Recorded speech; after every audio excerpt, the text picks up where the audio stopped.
My wife said, "I'm suing you for alimony. I deserve 10 Qley a month for my emotional distress." I smiled. That's fair.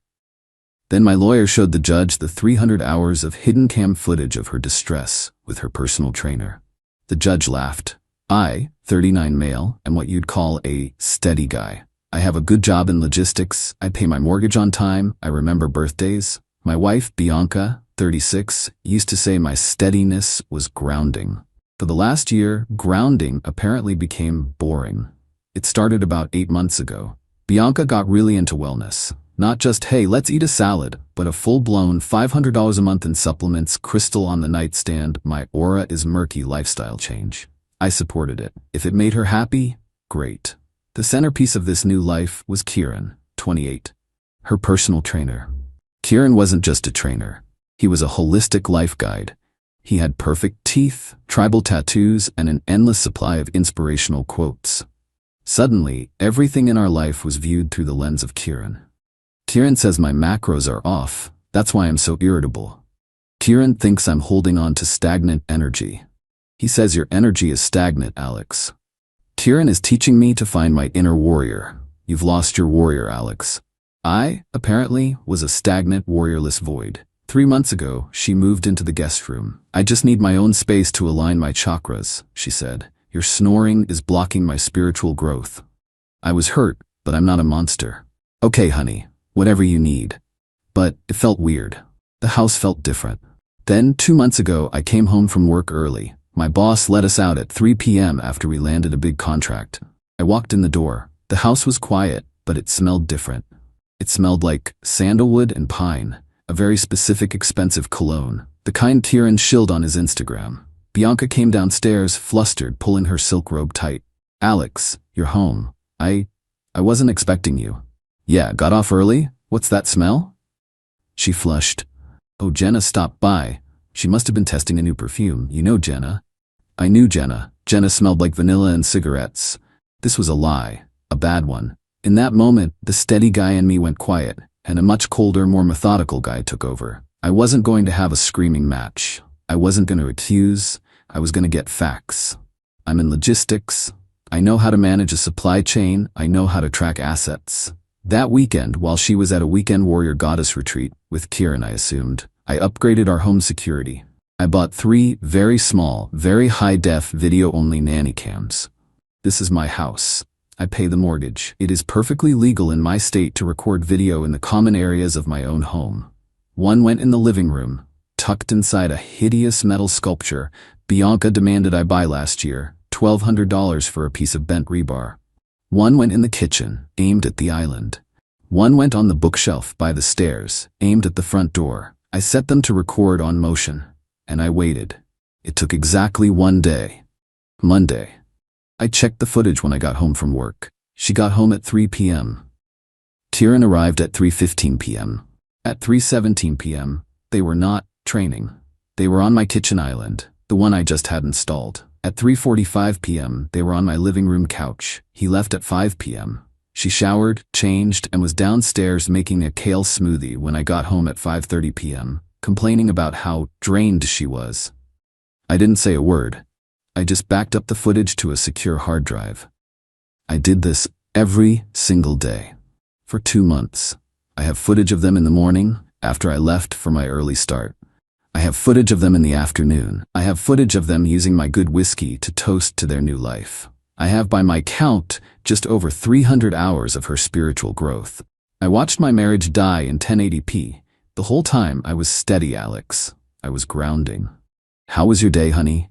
Oh, exhausting. Kieran really pushed me. My emotional distress is just so high right now. He says I need to release it. I just nodded. That's rough, babe. Last week, she finally sat me down. She had her sad but strong face on.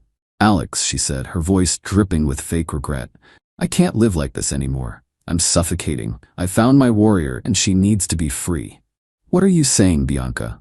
I'm saying I want a divorce. I'm moving in with Jenna. I nodded. I understand. She looked disappointed, like she wanted a fight. That's it? I understand?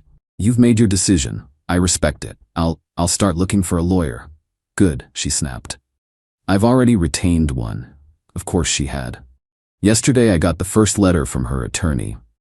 It was ambitious. She was claiming the marriage ended due to my emotional neglect, financial control, and persistent psychological abuse. The words just jumped off the page. Me controlling? Me abusive? The letter stated that due to her profound emotional distress, she was unable to work and would be seeking significant spousal support to maintain the lifestyle to which she has become accustomed. I just started to laugh. I couldn't help it. I called my lawyer, a shark named Dave that a colleague recommended. Dave, I said, we've got a situation and I've got a hard drive. Update 1. It's been about 5 weeks since Bianca set herself free. The legal battle is in full swing, and the entitlement is breathtaking. First, let's talk about the cops. 3 weeks ago on a Saturday, I'm trying to just watch a baseball game, and there's a hammering on my door. I open it to 2 police officers. One older, tired-looking guy, Officer Miguel, and a rookie. Miguel, sir, are you Alex, my last name?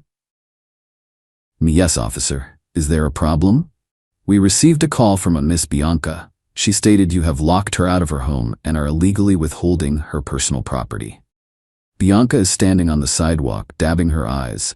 Jenna, her friend, is rubbing her back. The distressed victim performance. I just sighed. Me officers, this is my house. I am the sole owner on the mortgage. Bianca is my soon-to-be ex-wife. She moved out of her own free will 3 weeks ago. She is no longer a resident. She is no longer a resident. He's lying. He kicked me out. He's hiding my mother's jewelry. It's in that house. Looks at me. Sir, this is a domestic issue. If she's a resident, you can't just lock her out. Me. She is not a resident. She moved out. And as for her mother's jewelry, I stepped aside, pointed to my own Ring doorbell camera. That camera records everyone who comes and goes. Would you like to see the footage from 3 weeks ago? The footage of her and her friend Jenna making 6 trips to her car, carrying 3 suitcases, and, oh look, that specific blue jewelry box she's talking about? Officer Miguel's face went flat. He was so done. He walked over to Bianca. I couldn't hear it all, but I heard, "Ma'am, this is a civil matter, and do not call 911 for this again." She shrieked, but they left. Score 1 for my cameras. Next, the property fight. Bianca's lawyer sent a letter demanding she be allowed to retrieve her remaining property.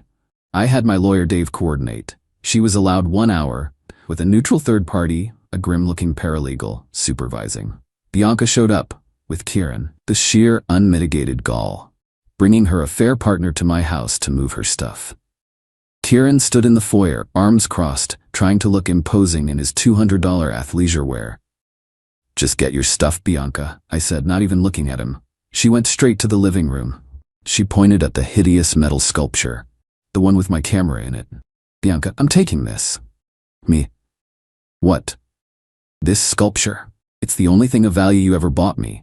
It represents my pain. I'm taking it. She needs it for her healing space, bro. I almost fainted from the irony. She wanted to take the evidence. I had, of course, already pulled all the SD cards and the hard drive. The camera itself was just a little lens in a hollow bar. I smiled. A big, genuine smile. Me, you know what, Bianca? You're right, you should have it. Take it, please. She looked suspicious, but her greed won out. Kieran grunted and hauled the $1,200 piece of junk out the door. Be careful with it. It's delicate. He shot me a dirty look. I've never been happier to see $1,200 walk out my door. Now, the money. We had our first mediation session last week. This is where the title of my post comes from. It was me, Dave, Bianca, and her weasel of a lawyer, Mr. Finch. My client is suffering. The trauma of this barren marriage has left her unable to secure employment. She has anxiety. She has panic attacks. He was just a shell. It was like living with a ghost. The emotional distress was constant.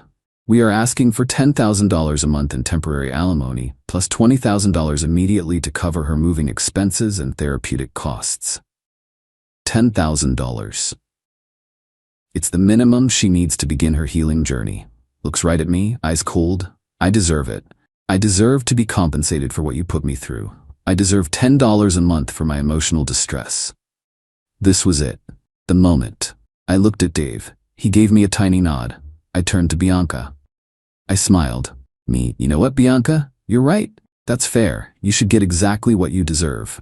Bianca's face lit up. Smug. She thought I was folding. Finch looked confused. Dave just checked his watch. So we're done here, right? Mediation failed. But you agreed. No, my client said she deserves it. He didn't say he was going to pay it. We reject your offer. We will see you at the temporary support hearing. We are eagerly looking forward to it. The color drained from Bianca's face. We walked out. She's bringing the sculpture to her new apartment, I told Dave in the elevator. You're kidding. Nope, it's her healing statue. Dave actually laughed. Oh, this is too good. The judge is going to love this. The hearing is in 2 weeks. She has no idea what's about to hit her. She thinks I'm a stagnant, warriorless pushover. She forgot what I do for a living. I track, I document, I deliver, and I'm about to deliver a world of hurt. Final update. It's over. The hearing was yesterday. I've been trying to process it. I didn't sleep much last night, but it wasn't from anxiety. It was adrenaline. We were in family court for the motion for temporary spousal support. It wasn't a full trial, just a hearing in front of a judge. Our judge was Judge Harriet Rowe, a woman in her 60s, who looked like she'd seen every lie ever told. Bianca was on the stand first. Her lawyer, Finch, led her through this WGA-worthy script. She was crying. Real tears this time. Tears of self-pity. And he was just empty. He'd come home, not even look at me. He was cold and controlling. He made me feel like I was nothing. And this emotional abuse, how did it affect you? I was a wreck. I couldn't sleep. I lost weight. I was terrified of him. I was a prisoner in my own home. The distress was, it's unbearable. I'm broken. She was good. I'll give her that. She was believable. I saw Judge Rowe give me a very stern look. And this $10,000 a month, why do you need that? For therapy, for my wellness, to find a safe place to live where I can heal. I can't work. I'm too damaged. She finished. Finch sat down looking like he'd just won an Oscar. Mr. Lastom's counsel, your response? My lawyer Dave stood up. He was holding a sleek black 4TB hard drive. Your Honor, we'd like to respond. We agree that Ms. Les' testimony is compelling. However, it is also in its entirety a fabrication. My client was not cold and distant until he had a very good reason to be. Objection. Vague. Argumentative. Sustained. Get to the point, Mr. Have my lawyer's name. Dave, my point, Your Honor, is the emotional distress. Miss Last Name claims she was a broken prisoner in her own home. The truth is, she was quite entertained. We have evidence to this effect. He placed the hard drive on the table. This drive contains over 300 hours of video-only surveillance, Your Honor. It was captured by security cameras with no audio in the common areas of my client's home. The home he solely owns, during the exact period, claims she was suffering this unbearable distress. We have prepared a 5-minute compilation of her suffering. Bianca's face went from pale to chalk. She was staring at the hard drive like it was a bomb. Finch. Objection, Your Honor. This is illegal. It's a violation of privacy. It's spousal abuse. It is perfectly legal in this state to record video without audio in the common areas of one's own property. No laws were broken, Your Honor.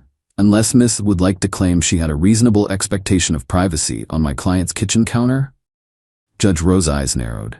I will review the footage in my chambers. We would prefer to play it here, Your Honor. It directly pertains to the testimony just given. Fine, the courtroom will be sealed. Bailiff, clear the gallery. This is for the court's eyes only. They cleared the room. It was just us, the judge, and the court staff. Dave plugged the drive into the courtroom's AV system. This first clip is from March 12th, the day after my client allegedly flew into a rage over a credit card bill. Dave narrated. The footage appeared on the big monitors. It was from the kitchen camera. Bianca was not distressed. She was in lingerie, laughing, as Kieran hoisted her onto the kitchen island. She was feeding him grapes. Bianca's lawyer just sank into his chair. Next clip, Dave said. March 19th, she testified she was unable to eat for days after my client refused to speak to her. Footage from the living room cam. Bianca and Kieran on the couch eating my leftover lasagna with their hands. And then, well, next clip. April 2nd, The day she claimed she was too depressed to get out of bed. Footage from the front door cam. Kieran arriving. Bianca sprinting down the stairs and jumping into his arms, wrapping her legs around him. It went on for 5 minutes. A montage of her distress, her laughing, her dancing, her everything. Dave stopped the video. The courtroom was silent. Bianca was bright red, vibrating with rage. Judge Rowe took off her glasses. She rubbed the bridge of her nose. She looked at Bianca and then she laughed. It wasn't a little chuckle. It was a full, "Are you kidding me?" laugh. "Ma'am, you testified under oath that you were broken. You said you were a prisoner. You said you were terrified." I was. He drove me to it." "Drove you to what? Perjury?" "Ma'am, this footage shows you having what appears to be a very good time. The only distress I see here is the distress you're in right now, having been caught in a blatant material lie to this court." She turned to Finch. "Counselor, your client just committed perjury. Her entire claim for support is based on emotional distress that this video thoroughly and, I must say, graphically disproves. Are you sure you want to proceed with this motion?" Finch looked like he was going to be sick. Your Honor, we withdraw the motion for temporary support." "You do more than that. Motion for temporary alimony is denied with prejudice. I am ordering your client, Miss Lastname, to pay Mr. Lastname's legal fees for this hearing. This was a frivolous bad faith filing based on a complete fabrication. We are done here." She banged the gavel. Bianca exploded. "You," she screamed, pointing at me. "You did this. You spied on me. You're a sick freak." The bailiff was already moving. "Ma'am, you need to leave." She started sobbing as Finch dragged her out of the courtroom, him whispering furiously, "You told me he was the abuser. You didn't tell me there were movies." I walked out a free man. The divorce was finalized 6 weeks later. It was a bloodbath for her. Because she committed perjury, she lost all leverage.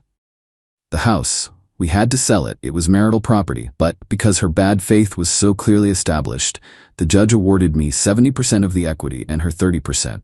Alimony, $0. The judge ruled she was clearly capable of gainful employment, as evidenced by her strenuous afternoon activities.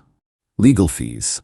She was ordered to pay 50% of my total legal fees for the entire divorce, citing her perjury and bad faith negotiations. The sculpture. Oh, this is the best part. Her lawyer, in a desperate attempt to get something, claimed that the $1,200 sculpture was an asset and rightfully hers. Dave agreed instantly. We insist she keep it.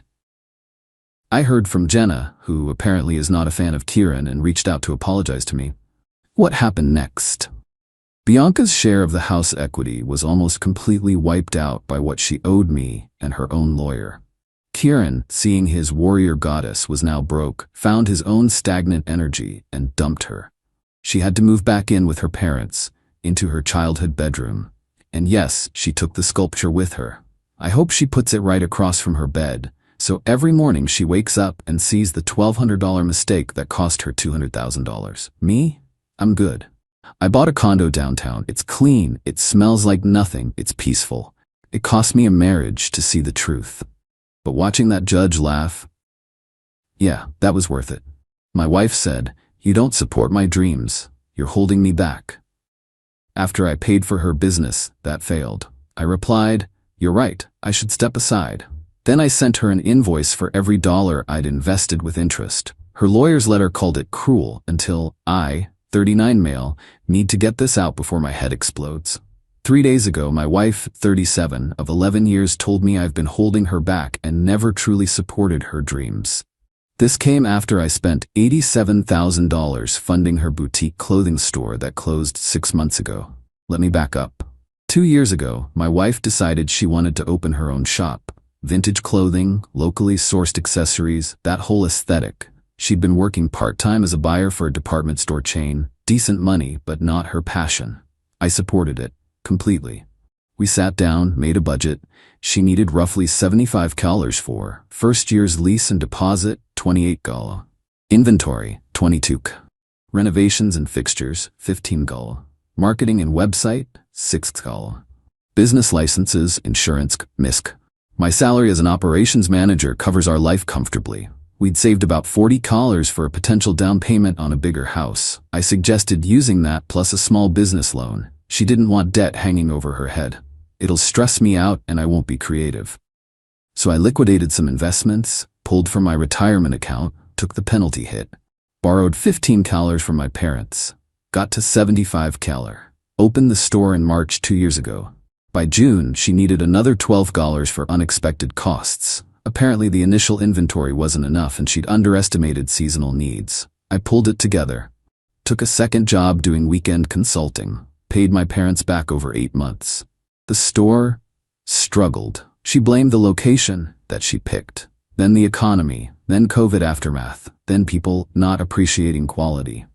She started coming home stressed, angry. Nothing I did was right. If I suggested adjusting prices or running sales, I was undermining her vision. If I didn't comment on her business decisions, I was disengaged and unsupportive.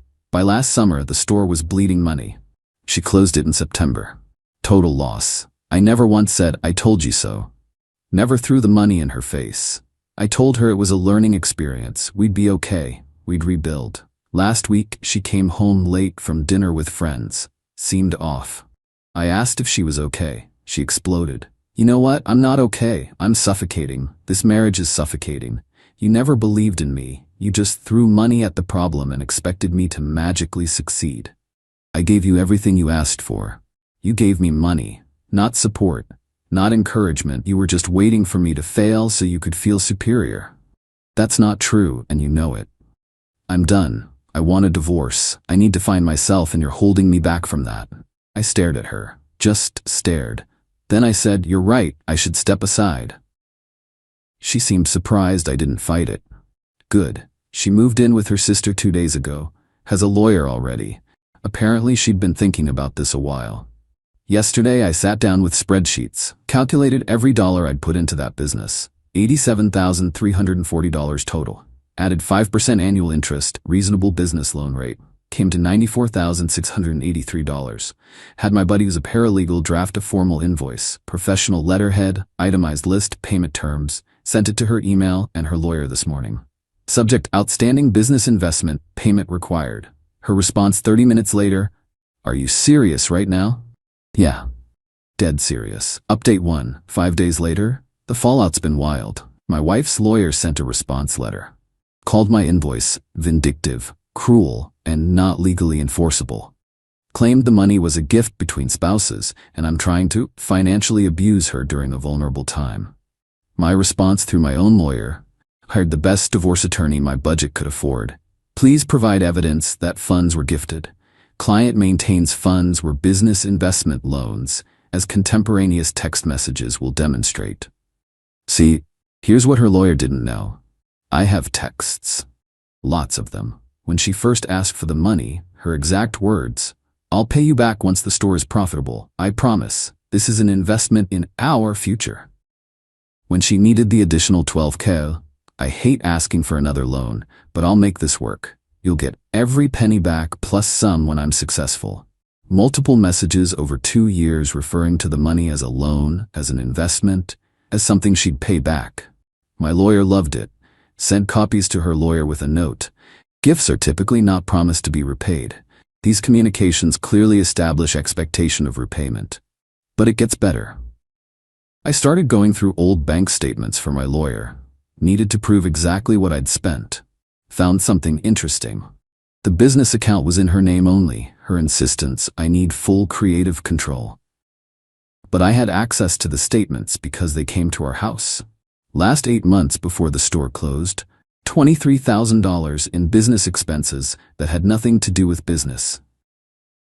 $4,200 at a spa I'd never heard of. $3,800 at restaurants. We rarely ate out together during this time. $2,100 at a hotel. We never stayed there. $6,500 in cash withdrawals. Various shopping trips at non-business stores. I highlighted every suspicious transaction. Made a separate spreadsheet. Sent it to my lawyer. Pretty sure business funds were misappropriated. Is this relevant? Her response: "Oh, it's very relevant, especially if she's claiming financial hardship." Then the family started calling. Her sister: "How dare you bill her for supporting your wife's dream? You're disgusting." She called it a loan, multiple times, in writing. That's just semantics. Married people don't charge each other interest. Married people also don't blow $87 and then demand a divorce while claiming they were never supported. Click.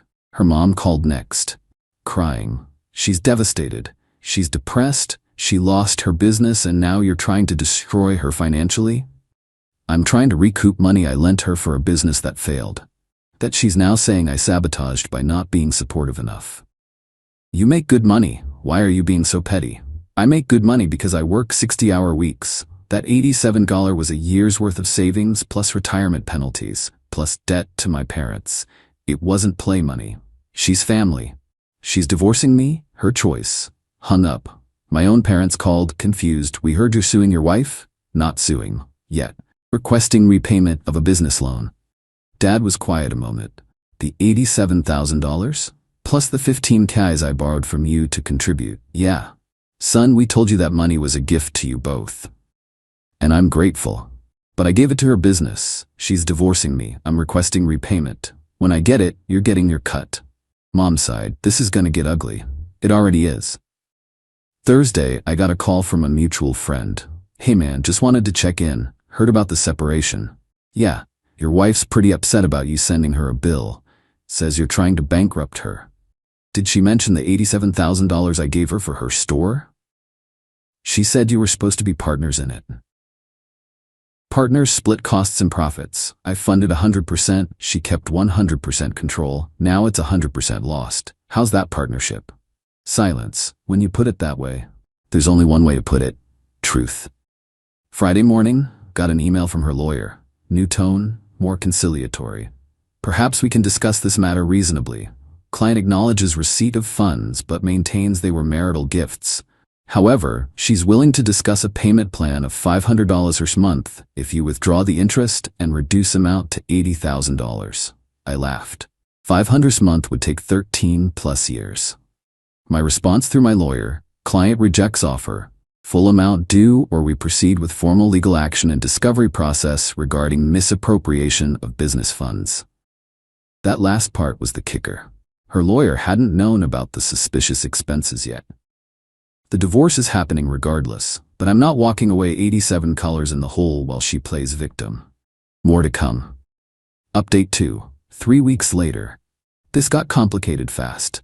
2 days after my last update, her lawyer sent a nasty letter threatening to file harassment charges if I continued intimidating his client with spurious financial claims. My lawyer's response was basically, bring it. We filed a formal civil suit for repayment. Once that was filed, discovery started. That's when things got interesting. Her lawyer had to turn over financial records, bank statements, credit cards, the business account details, all of it. My lawyer subpoenaed everything related to the store. What we found was worse than I thought. Remember those suspicious $23,000 in expenses? Turns out there was more, way more. The store had a business credit card in her name. I'd never seen the statements. She handled all business finances to keep things clean. That card had $34,000 in charges over the 2 years. Some legitimate business stuff, but buried in there. $8,900 at luxury hotels, $4,200 in expensive dinners, $3,800 at a jewelry store, $2,100 for concert tickets, various other personal purchases. My lawyer cross-referenced dates with my calendar. Every hotel charge was a weekend I'd been working my second job or visiting my parents. The jewelry wasn't anything I'd ever seen her wear at home. She was living a double life on business money. During a divorce deposition, separate from the civil suit, but happening simultaneously, my lawyer asked pointed questions. Can you explain the charges at hotel in May of last year? That was a business networking event. Overnight. The charges show room service for 2, champagne, late checkout. I brought a colleague. Male or female colleague. Her lawyer objected, but she'd already gone red. The questioning continued. She couldn't explain half the expenses. Claimed she'd needed to maintain appearances for the business, and the hotel stays were mental health breaks from the stress. My lawyer presented the text messages where she'd called the $87,000 loan, where she'd promised repayment. Her lawyer argued they were taken out of context, that married couples often speak loosely about money. Judge reviewed them, looked at her. These messages are fairly explicit about repayment expectations. Did you intend to repay these funds? I intended for the business to be successful. Then we'd both benefit. That's not what was asked. She got flustered. Started crying. Her lawyer called for a recess. During the break, my lawyer pulled me aside. They're going to settle. This is going badly for them. He was right. Next session, her lawyer proposed, client will repay $45,000 over 5 years at $750 per month. In exchange, plaintiff drops interest claims and investigation into business expenses. My lawyer countered, $70,000 over 3 years at $1,950 a month, or we continue discovery into misappropriation and possible fraud. They tried negotiating down. We wouldn't budge. Finally, $65,000 over 4 years at $1,350 a month. Final offer. I looked at my lawyer. He nodded slightly. This was decent. I'll agree if there's a clause that defaulting on any payment accelerates the full amount due immediately. They agreed. The divorce settlement was separate. That went about as expected. I lost some assets because 11-year marriage. She got her car paid off, thank God, half the furniture, half of our joint savings, about $8 left, spousal support of $1,800 per month for 3 years. Judge determined she needed time to re-establish her career. I kept the house, refinanced to buy out her equity, cost me $90. My retirement accounts, what's left after the business funding. My car, the civil judgment for $65,000. Net result, I'm out about $110,000 total between the business loss, divorce costs, and buying her out of the house. But at least I'm not out the full $180,000 plus it could have been. The kicker came 2 weeks ago. I was having coffee with the mutual friend who'd called before. He seemed uncomfortable. Look, man, I probably shouldn't tell you this. What? Your ex-wife. She's seeing someone.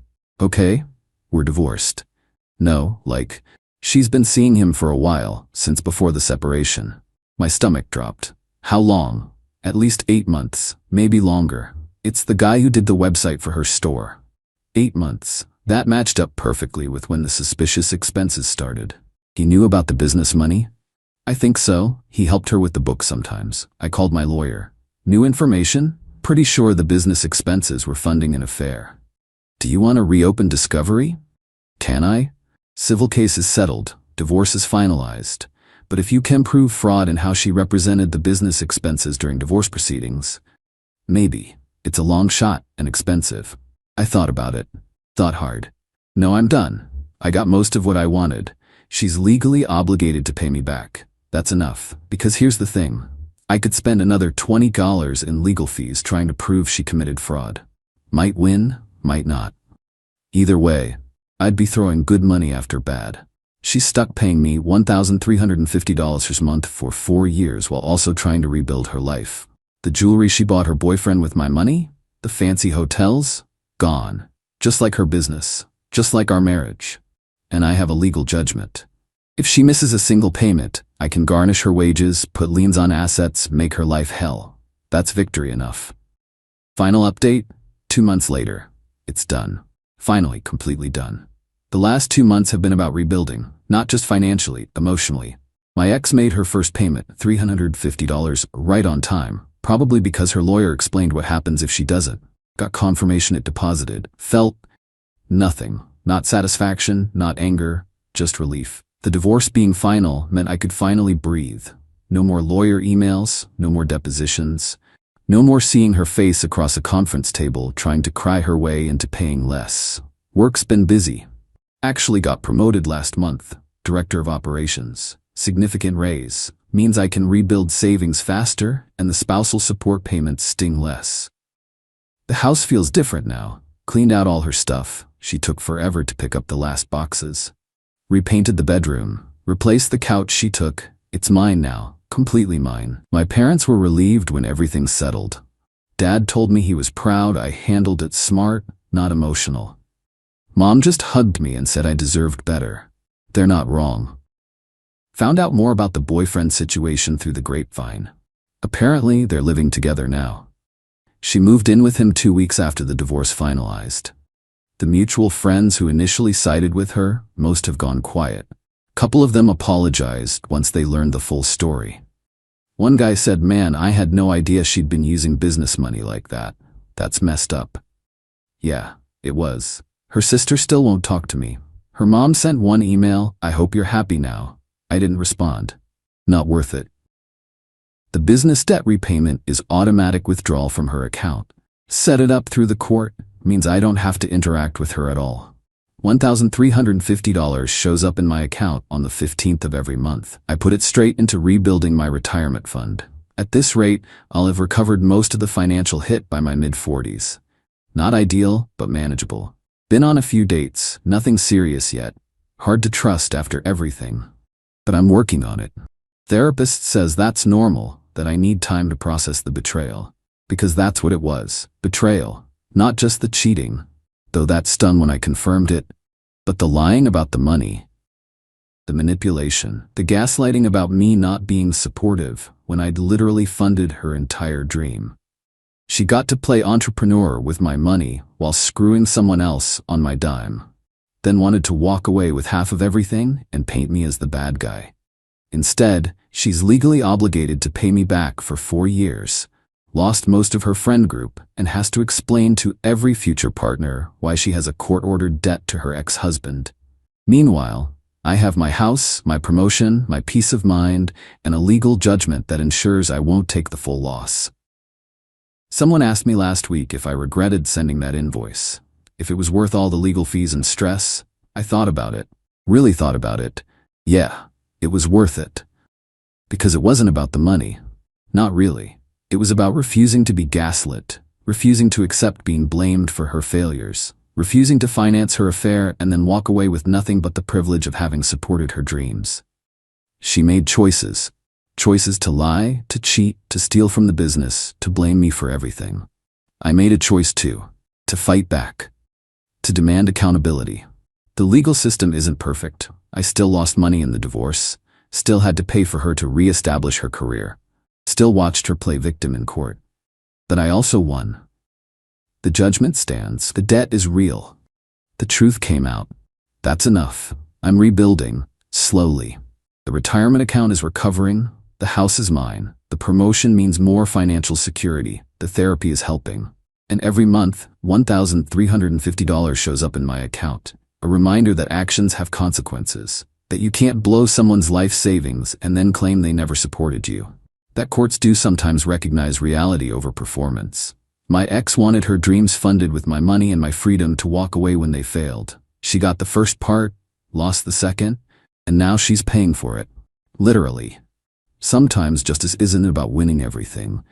It's about not losing everything, about drawing a line and saying, this far, no further. I drew that line with an invoice, best $94,683 bill I ever sent.